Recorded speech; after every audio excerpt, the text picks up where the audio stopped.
Today, people are beginning to understand the importance of upholding human rights. For those whose rights have been violated, this day serves as a painful reminder of a dark past filled with silent screams.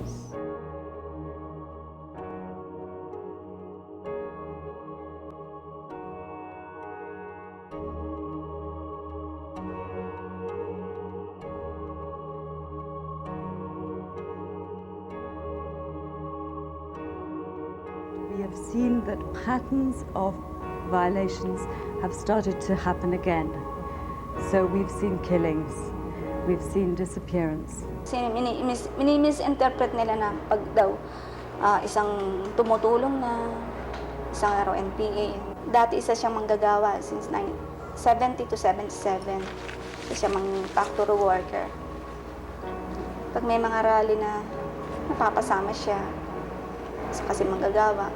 Pero ano na ba yun? Batayan na ba yun? Yun na ba ang malaki na bang kasalanan yung ganoon? Na parakmunin nila at gawin nila yung gusto nilang gawin, tapos hindi na ipakikita sa pamilya. People who've been labeled as communist sympathizers become acceptable targets, so that if somebody shoots them in the street, a Kafka shoots them in the street, there is a rationale. The military will say, oh, well, they were a communist, they were a member of the insurgency. But that person may have had nothing to do with the insurgency.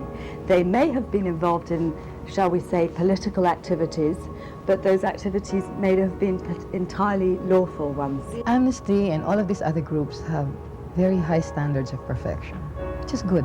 We should have high standards of human rights perfection. But, you know, they're not always attainable with the military that was corrupted, entirely corrupted by this dictatorship.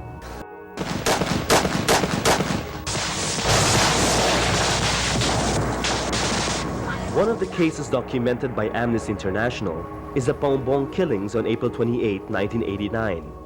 9 fish pond workers, including a 70-year-old man and a 13-year-old girl, were killed by the Marines. General Biasan, what exactly happened in Paumbong? There was an encounter that was established. Second, there were NPAs in the area and in the house. We don't really say this is worse or better. What we care about is what's happening now.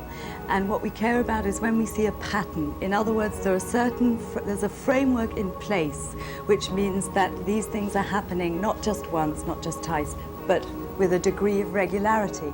It's important not to be thinking in terms of numbers all the time. We have to think in terms of people. Hanggang kailan magtatanong mga anak ko nang babalik pa ba ang kanilang ama? Sana isang araw man lang dumating siya, kumatok sa aming pintuan. Magkasama-sama ulit kami magpamilya.